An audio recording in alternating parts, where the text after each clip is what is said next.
സദാശിവസമാരംഭാം ശങ്കരാചാര്യമധ്യമാം അസ്മദാചാര്യപര്യന്താം വന്ദേ ഗുരുപരമ്പരാം. ശ്രുതിസ്മൃതിപുരാണാനാം ആലയം കരുണാലയം നമാമി ഭഗവത്പാദം ശങ്കരം ലോകശങ്കരം. ശങ്കരം ശങ്കരാചാര്യം കേശവം ബാദരായണം സൂത്രഭാഷ്യഹൃതോ വന്ദേ ഭഗവന്തൗ പുനഃ പുനഃ. ഈശ്വരോ ഗുരുരാത്മേതി മൂർത്തിഭേദവിഭാഗിനെ വ്യോമഭക്ത്യാപ്തദേഹായ ദക്ഷിണാമൂർത്തയേ നമഃ.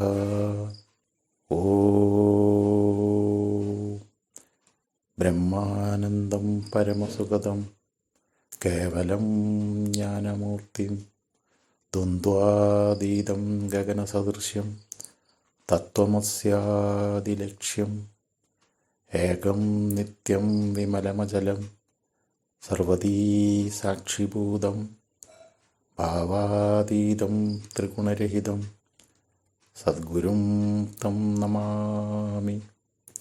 സദ്ഗുരും തം നമാമി. സദ്ഗുരും തം നമാമി.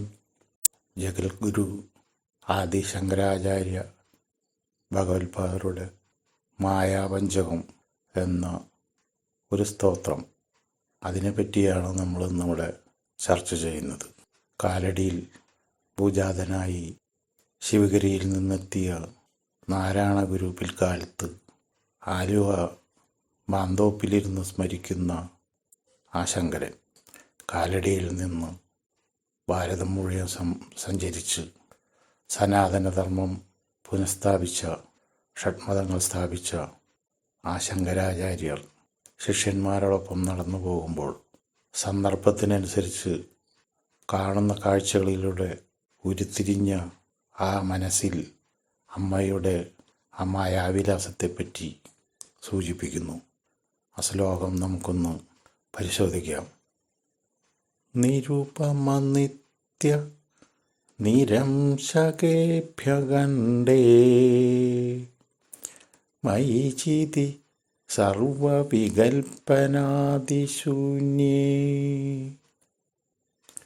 ഘടയതി ജഗദീശ ജീവഭാവം അഘടിതഘടന പടീയസി മായ ശ്രുതിശത നിഗമാന്തശോധകാനപി അഹഹദനാദിനിദർശനേന സത്യഹി കലുഷയതി ചതുഷ്പദേഭ്യ ഭിന്നാൻ അഘടിതഘടന പടീയസി മായ സുഖചിതഖണ്ഡ വിബോധമദ്വതീയം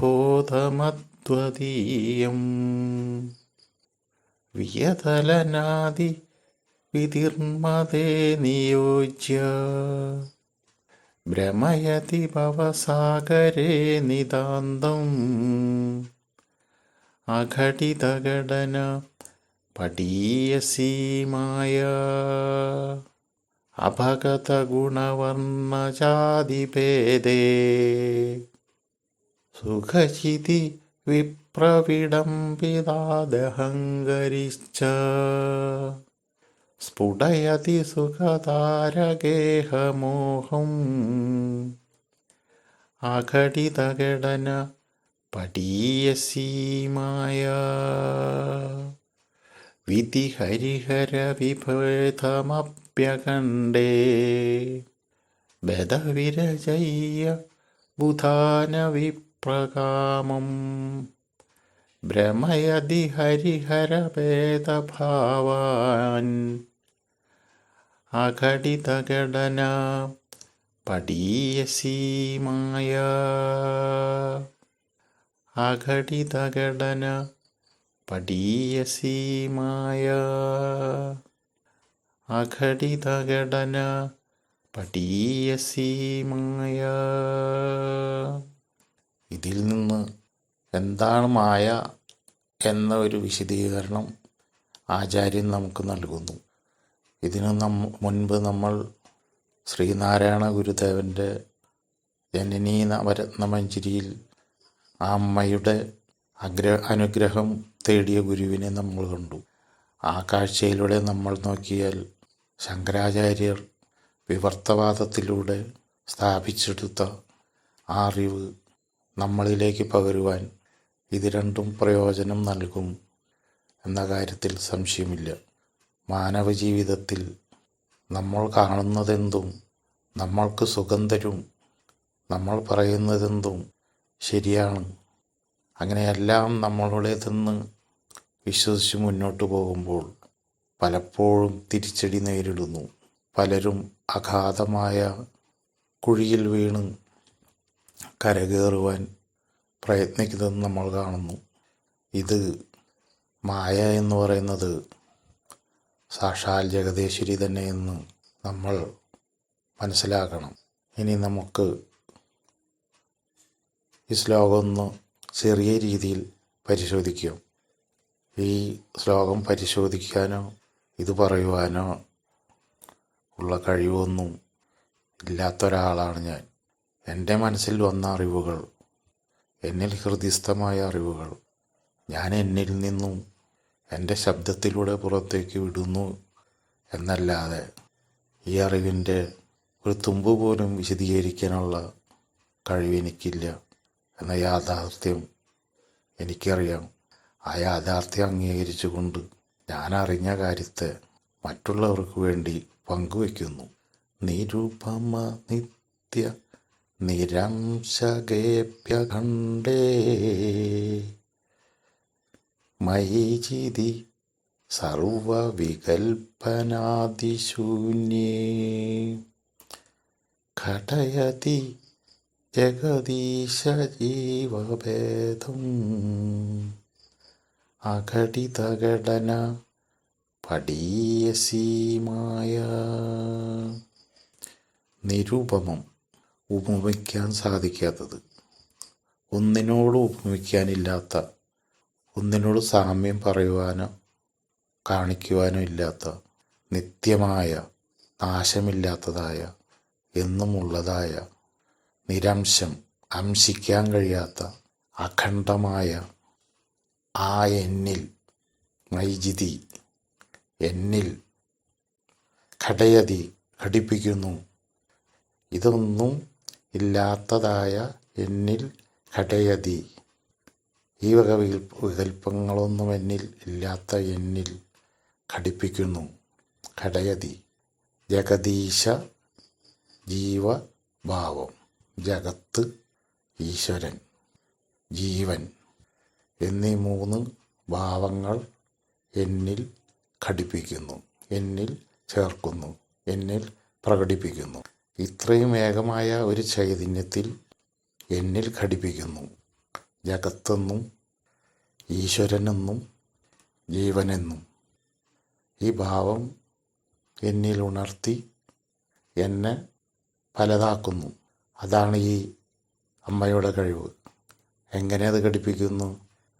അഘടിത ഘടന, ഘടിപ്പിക്കാൻ, ചേർക്കാൻ, കൂട്ടിച്ചേർക്കാൻ പറ്റാത്ത അഘടിത ഘടന, എല്ലാത്തിനെയും ഘടിപ്പിക്കുന്ന ആ ഘടന അറിയാവുന്ന, പഠിച്ചതായ പടീയസി മായ, അത് പഠിച്ചതാണ് മായ. അത്രയ്ക്കും ശക്തമായ കഴിവാണ് ഈ മായയ്ക്ക് ഉള്ളത് എന്ന് ആചാര്യനിവിടെ പറയുന്നു. നിരുപമ നിത്യ നിരംശകേഭ്യഖണ്ഡേ മൈചിതി സർവവികൽപ്പനാദിശൂന്യേ ഘടയതി ജഗദീശ ജീവഭാവം അഘടിതഘടന പടീയസീമായ. ഇനിയോ ശ്രുതിശത നിഗമാന്തശോധകാനബി അഹഹ ധനാദിനിദർശനേന സത്യഃ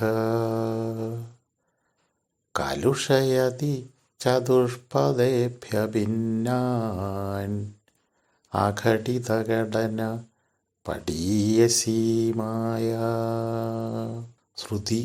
ശ്രുതിശതം, വേദവേദാന്തങ്ങൾ, ഉപനിഷത്തുകൾ എല്ലാം ശ്രുതിശത ശോധകാൻ ഇതൊക്കെ പരിശോധിച്ച് അതിൻ്റെ തെറ്റുകൾ തിരുത്താൻ കഴിവുള്ള അത്ര വലിയ ആളുകളെ അഹാഹ ആശ്ചര്യം ധനാദി നിദർശനേന സത്യഹി.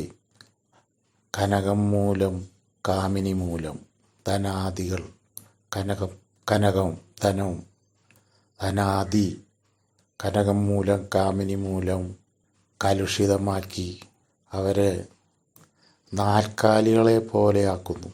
അതിന് ഉദാഹരണമായി പറയുന്നത് വിശ്വാമിത്ര മഹർഷിയെ സൂചിപ്പിക്കുന്നു.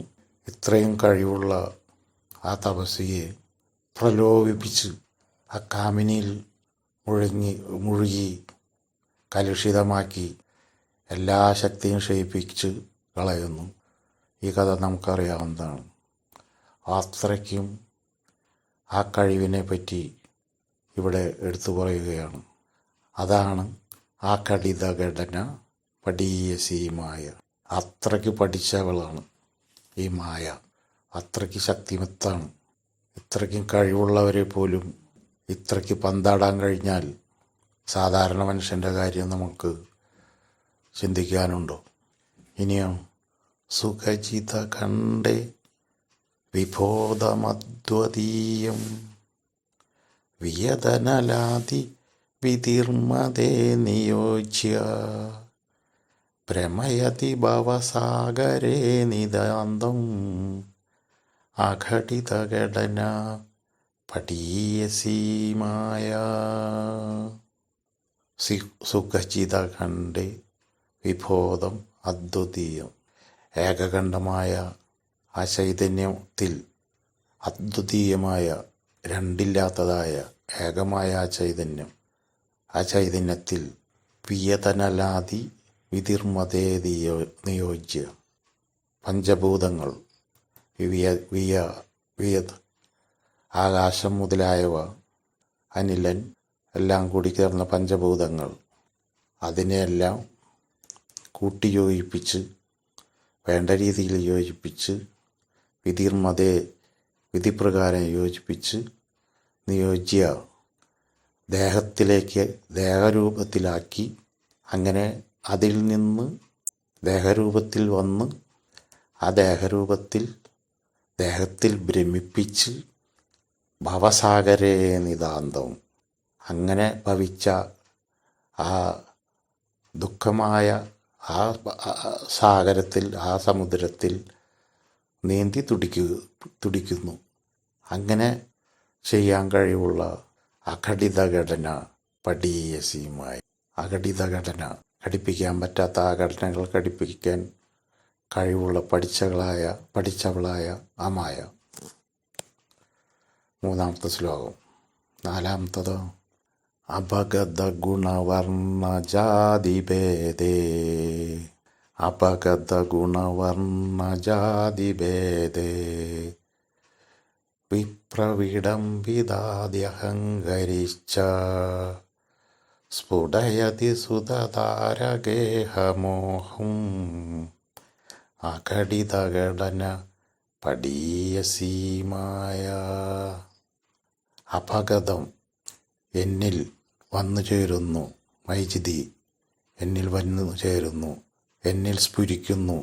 ഗുണങ്ങളും ജാതിയും ഇല്ലാതിരുന്ന എന്നിൽ വിപ്രവിഡംബിതം, ബ്രാഹ്മണൻ, ക്ഷത്രിയൻ, വൈശ്യൻ, ശൂദ്രൻ എന്നീ ജാതിഭേദങ്ങൾ കൽപ്പിക്കുന്നു. എന്നിലില്ലാത്തതായ ജാതിഭേദങ്ങൾ. ജാതി എന്നത് മനുഷ്യനൊരു ജാതി, മൃഗങ്ങളൊരു ജാതി, പക്ഷിയൊരു ജാതി, ഇഴയുന്നവയെല്ലാം ഒരു ജാതി. ഗുണങ്ങളോ, ഗുണവർണ്ണം, തമോ ഗുണങ്ങൾ, ത്രിഗുണങ്ങൾ, ഇതിനെല്ലാം അതീതനായ എന്നിലേക്ക്, വൈജിതി എന്നിലേക്ക് വിപ്രവിഡംബിതാദഹങ്കരിച്ച്, ഇങ്ങനെ ബ്രാഹ്മണന് 4 വർണ്ണങ്ങൾ കൽപ്പിക്കുന്നു. 4 വർണ്ണങ്ങളും എന്നിലില്ലാത്തതാണ്. എന്നിലത് സ്ഫുരണം ചെയ്യുന്നു. സ്ഫുടയതി. പിന്നെ സുതധാരഗേഹമോഹം, മക്കൾ, പുത്രന്മാർ, ഭാര്യമാർ, ഗേഹം, വീട്, വസ്തുക്കൾ, സ്വത്തുക്കൾ, ഈ രീതിയിൽ എന്നിൽ ഉണ്ടാക്കി തീർത്ത് ഇതാണെല്ലാം സുഖത്തിൻ്റെതായ വഴികളെന്ന് എന്നിൽ അറിവുണ്ടാക്കി അറിവിലൂടെ സഞ്ചരിക്കുന്ന എന്നിൽ അവസാനം ഞാനവിടെ എത്തുന്നു. അഘടിത ഘടന പടീയസിയുമായ അമ്മ കൂട്ടിച്ചേർത്ത വഴിയിലേക്ക് എത്തുന്നു. എല്ലാം സ്വന്തമാണെന്ന് ഞാൻ വിചാരിച്ച് എല്ലാം നേടിയ എന്നിൽ എല്ലാ വസ്തുക്കളും, എല്ലാ സ്വത്തുക്കളും, എൻ്റെ മക്കളും ഭാര്യയും എല്ലാം അവസാനം എന്നിൽ നിന്നകന്ന് ഏകനായി ഞാൻ എത്തുന്നു. ഈ ലോകത്തിൽ നിന്ന് അങ്ങനെ ഞാൻ മറയുന്നു. അത്രയ്ക്കും കഴിവുള്ള ആ മായാശക്തിയാൽ ഇത് മനസ്സിലാക്കാനുള്ള കഴിവൊന്നും എനിക്ക് ഇല്ലായിരുന്നു, ഉണ്ടാകുന്നില്ല എന്നുകൂടി ഇവിടെ സൂചിപ്പിക്കുന്നു. ഇത് ആ മായയുടെ വിളയാട്ടമാണ് എന്നുകൂടി നമ്മളെ ഓർമ്മിപ്പിക്കുന്നു. അടുത്തത് വിധി ഹരിഹര വിഭേദമഭ്യഗണ്ഡേ ബദവിരചയ്യ ബുധാന വിപ്രകാമം ഭ്രമയതി ഹരിഹര ഭേദഭാവം അഘടിതഘടന പടീയസീമായ. വിധി, ഹരി, ഹരൻ, ത്രിമൂർത്തികൾ, ബ്രഹ്മാവ്, വിഷ്ണു, ശിവൻ, ത്രിമൂർത്തികൾ. വിധി ഹരിഹര വിഭേദം അഭ്യകണ്ഡേ. വിധി ഹരിഹര വിഭേദം അഭി, അവരെ പോലും, ഭേദചിന്തയില്ലാത്ത ഏകമായ ആ ചൈതന്യത്തെ പോലും, ആ ചൈതന്യത്തെ പോലും ബദവിരചയ്യ ഉദാന വിപ്രകാമം, അറിവുള്ളവരെ പോലും ഭ്രമിപ്പിച്ച്, നല്ല പോലെ ഭ്രമിപ്പിച്ച്, ആ ഭ്രമത്തിൽ എന്ത് സംഭവിക്കുന്നു? ഹരി, ഹരൻ, വിഷ്ണു, ശിവൻ എന്നുള്ളൊരു ഭാവമുണ്ടാക്കിയത്.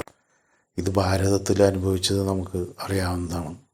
ഒരു കാലത്ത് വിഷ്ണു ഭക്തന്മാർ ശിവഭക്തന്മാരെ ഉപദ്രവിച്ചൊരു ചരിത്രം നമുക്കുണ്ടായിരുന്നു. ശിവഭക്തന്മാർ അങ്ങോട്ടും തിരിച്ചും കലഹിച്ച് നടന്ന, കണ്ണിൽ കണ്ടാൽ കലഹിക്കുന്നൊരു കാലഘട്ടം ഉണ്ടായിരുന്നു. അങ്ങനെ ഈ ഭ്രമത്താൽ ഏകമായ എന്നെ പല രൂപത്തിൽ കാണുകയും അതിലൂടെ ഭ്രമിപ്പിച്ച് ഈ രീതിയിലുള്ള ഭ്രമത്തിൽപ്പെട്ട് നമ്മൾ ഉഴലുന്നത് ഭാരതീയ ചരിത്രം പരിശോധിച്ചാൽ അറിയാം. അഘടിത ഘടന പടീയസീമായ, ഇതും അമ്മയുടെ ഒരു വിളയാട്ടം തന്നെയാണ്. അഘടിത ഘടന പടീയസീമായ വിധി ഹരിഹര വിഭേദമഭ്യഗണ്ഡേ ബദവിരചയ്യ ബുധാന വിപ്രകാമം ഭ്രമയതി ഹരിഹര ഭേദഭാവം അഘടിതഘടന പടീയസീമായ. അഘടിതഘടന പടീയസീമായ. അഘടിതഘടന പടീയസീമായ. ഇതി ശങ്കര ഭഗവത്പാദകൃതം മായാപഞ്ചകം സമാപ്തം.